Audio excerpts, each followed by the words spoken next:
Okay, today we're going to go over how, on a day to day basis, well, not day to day, but how we match up our budget with our actual spending.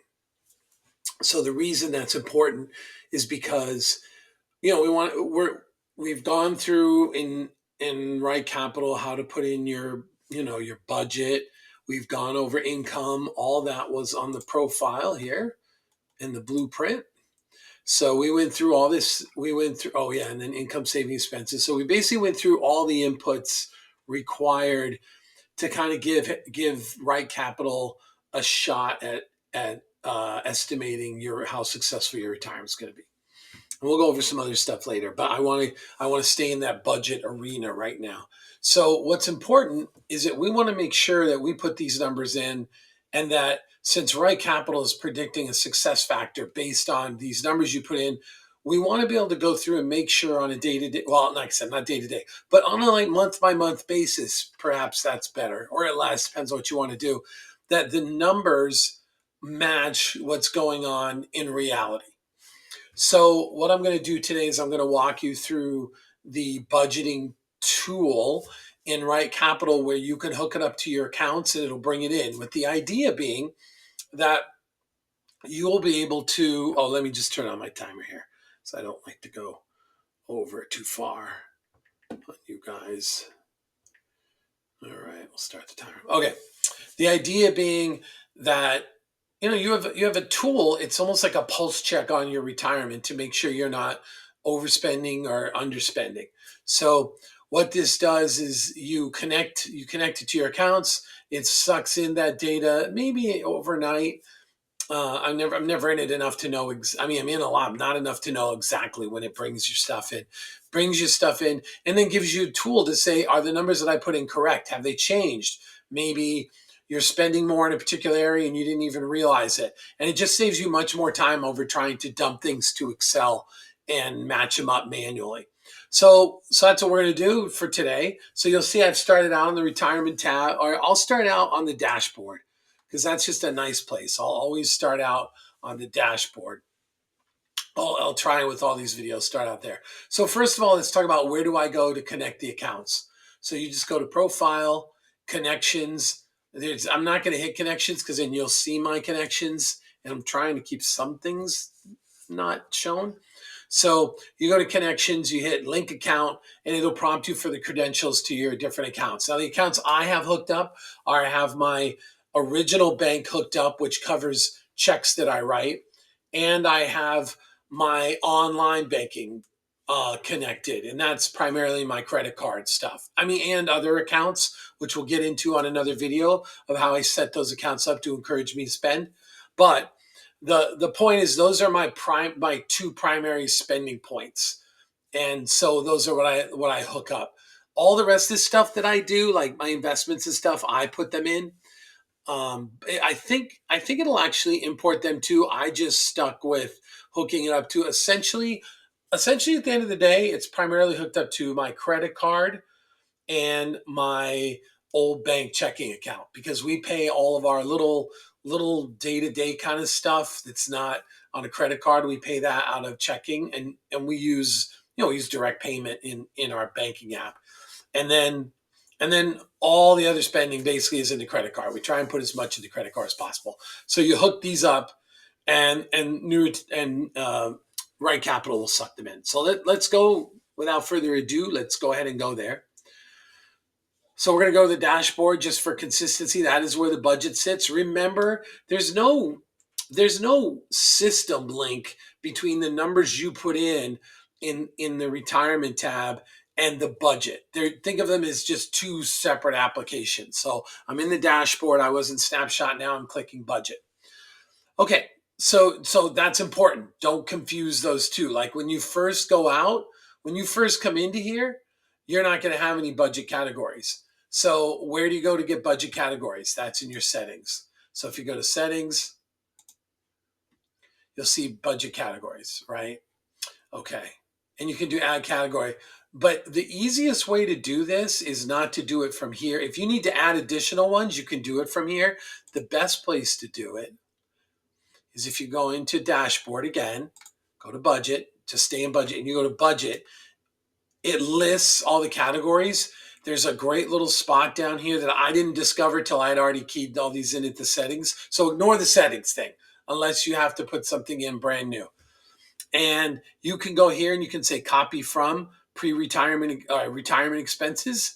And what it'll do is it will actually suck in all of those categories that you put in that we covered already. I mean, you're going to put your own in, but the categories in Right Capital, it'll bring those all in and give them to you. Now you're going to have to key them in. I mean, maybe it'll be smart enough and give them an initial amount. Like I said, I didn't do that because I didn't see that little nice button at the bottom. But either way, that's the way to do it, because then they'll come in exactly as you keyed them in when you were in your profile blueprint. Okay, so let's go to the summary.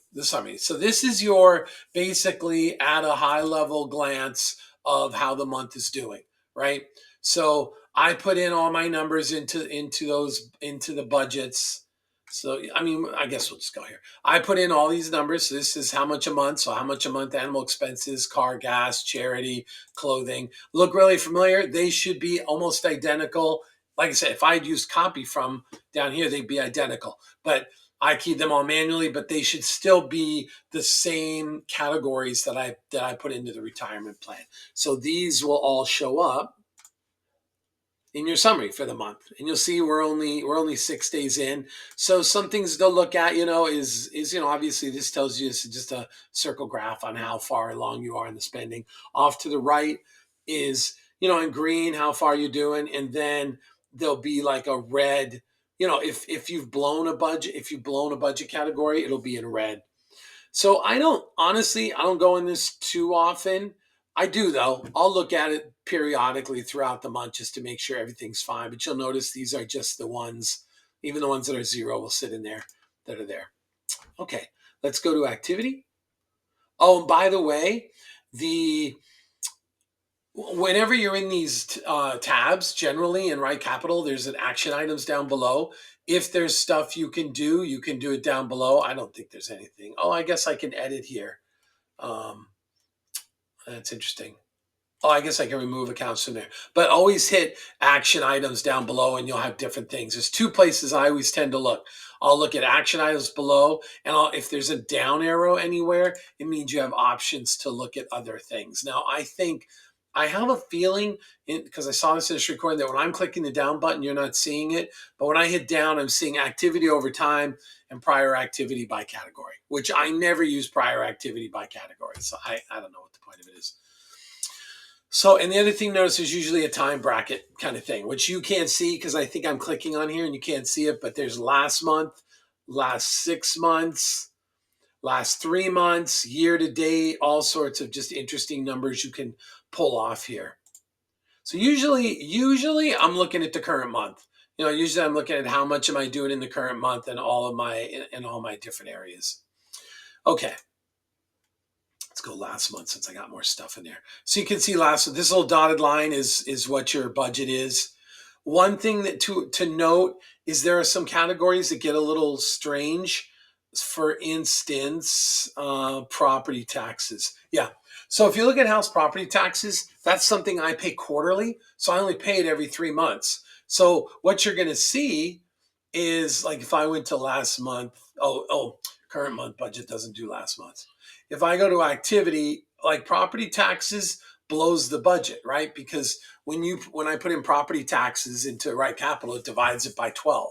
So wonderful New Jersey paying like $13,000 a year in property taxes, it divides that by 12. So what's going to happen is you could go into if you have similar things, like I also pay my car insurance every 6 months, it's going to look funny, right? Because one month it's going to be blowing the whole budget. Like in this case, house property taxes, it's going to be way over because it's only like $1,100 a month. But the other 2 months, it's going to look like you're doing great. So just be aware of that. You may look at this and go, oh, why did this go so high? It's usually because you have something in here that maybe was quarterly or something like that. Okay, so what do I use transactions for? The big use of transactions is when Right Capital is bringing this data in. It'll attempt to assign it to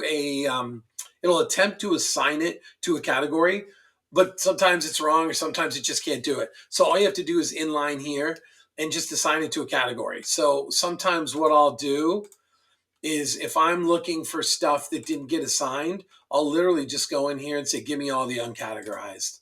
And you could even say last 12 months.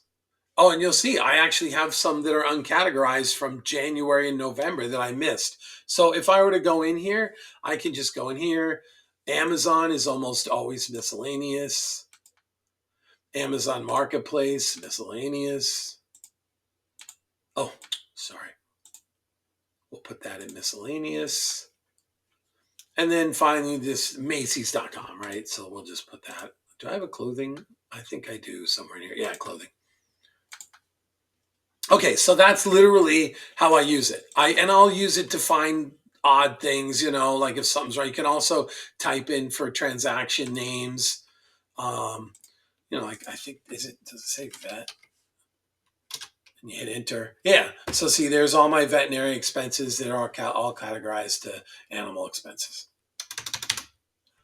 Okay, so that's what I tend to use this for. Something I want to make note of is something that happens sometimes is, let's say you go out to eat with your friends, and like our out to eat budget is $100 a week. Average 400 a month. Obviously, we'd spend more if I had to, but a lot of times what happens, we'll be going out with friends and we'll split the bill. So they'll have cash, and so they'll say, hey, I'll pay with my credit card, and they'll give me cash. So it kind of messes me up, right? Because it makes $100 dinner. Let's just say it was $100, a $200 dinner. So what you can do is this little arrow right here allows you to split transactions. I mean, obviously, I'm not going to do it with my Cablevision payment, but what it allows you to do essentially is say, hey, only half of that is really going to me. So I created a budget category called reimburse. I have a lot that gets reimbursed from kids, but reimburse from friends. So what that means is that reimburse from friends, when you create a budget, you can a budget category, you can tell it to exclude it from Right Capital, from its projections and stuff. So that's what I do. And so I would literally put half of this in friends, and then I would have the other half billed, and it wouldn't know anything about it. It wouldn't realize that half, so that when I looked at my food budget, it wouldn't look like I blew it. So just something to think about. That's how I handle when I'm getting money back from kids. Or Amazon's a great example. Like I have the Amazon Prime, so my kids will go out and buy stuff on Amazon Prime, but I know that wasn't mine. So what I'll do is they'll pay me back in Venmo. Thank goodness for Venmo. They'll pay me back in Venmo, and then what I'll do is I'll just split or I'll put it all in reimburse from kids, so I know it wasn't me. Okay, so that's primarily, I use this to do my digging. Like if there's problems, or if I'm trying to find out, like if a category is too big, I'll filter on a category and then see if I misclassified something. But and you can download too. I honestly, I haven't had a reason to download. I'll probably have a reason to download doing some of these presentations at some point. But so let's go to the kind of the cool stuff. Well, I guess cool. I think it's cool. This is where essentially you get your pulse check, right? To see how am I doing. And that's really important, because you want to make sure that your budget is on track. You don't want to get a number and say, oh, I'm allowed to spend 5,000 a month. Well, whatever. Let's say $1,000 a month. And and let's face it, it's real easy to lose track, like on credit cards. It's easy to just spend and forget where it went when you're not in that discipline. And you're certainly not going to go to your credit card company and download it and check it all out and add it and pivot table it to make sure it matches, what you put in Right Capital. So this is a great place where you can find out what's going on over different periods of time. So like I said, I don't think you can see the drop down, but the options are, you have current month, you have last month, last 3 months, last 6 months, year to date. I guess it's the same options. Last 12 months, last 18 months, last 24 months, and then custom. So I only started using this like in the beginning of last year in 2024. So this is great though, right? I can say last 3 months, and I can start looking and saying, well, why? Like I've got in 175 a month, but I spent 280. Now I happen to know the reason that is because we're a big dog family. So we have the little dog, which you've already seen already. Dobby is a Maltese, but I had a 90-pound German Shepherd Gracie, and she died last month. And then I had a Great Pyrenees, and he was like 80 pounds, and he's since died too. He died like a year and a half ago, 2 years ago. But so that's why this expense went up, because we had to take her to the vet and just find out what was going on. So that went up. But you can look through here and see, am I close? Like, you could see I should probably be bumping up my property taxes because my property taxes went up a little bit. This is a little disturbing, this $50 over, but I think that's because my wife went to CVS and bought some stuff there. So the budget, I usually do all the food shopping, but so it probably went over a little bit. This is my favorite category that I look at all the time, miscellaneous expenses, because this tends to be my, like, I'm under. There's this, you'll see, especially from February, March, April, May, June, that we usually don't spend that much. We spend quite a bit over summer. We spend a fair amount in November and December. So I usually kind of catch up on stuff in this miscellaneous fund never. So you'll see I have 1,700. It's kind of a cushion fund, and 1,175. You can also look at, house 700, but I don't spend much. I could even find out, like, let's do that as an example. So this is house and emergency. So let's go see where that $114 was. So what do? We go to transactions. We go to house, emergency. Where are you? House, lumpy emergency. And there we go. There's the $341. So I actually am setting up for the summer to put a TV in the backyard, or on the house, because I have a overhang, and I'm going to put up a TV, put it on a mount and everything. And so these TV prices were just incredible in at Christmas time. So it's sitting in the garage now. So I booked this to house because I thought, well, that's kind of a house improvement kind of thing in the back. So that's what that is. So this budget is great. This is what's so important, right? So if I were to find out, like this, electricity and gas seems to be 65 and over. Now, some things I'm just not going to care about because they don't add up to be that big of numbers.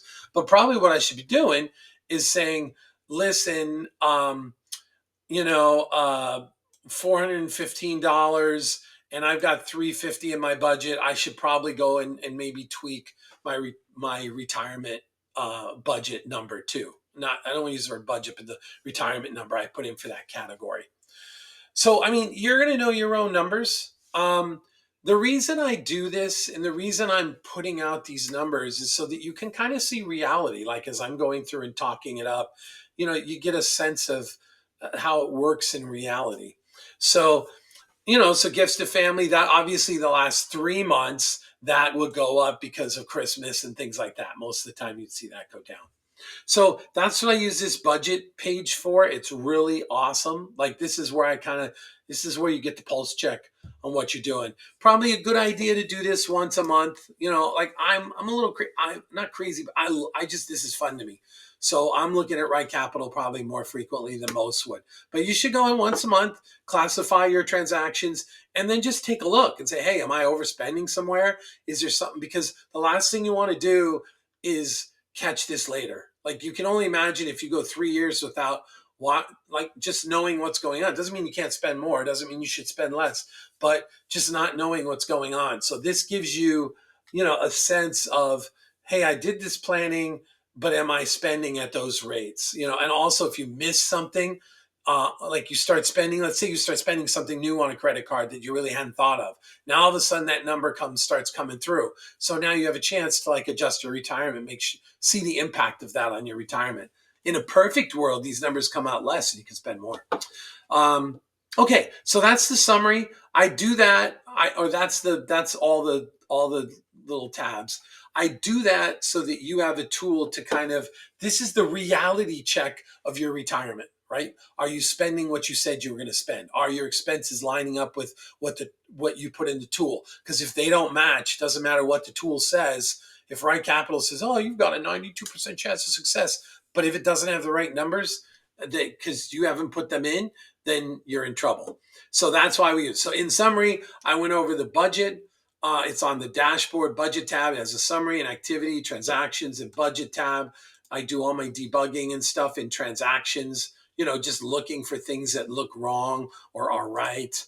Um, I use the budget tab to make sure everything's been in line. There's a whole series of dates you can use. It even has a custom, so you can put in custom dates at the bottom.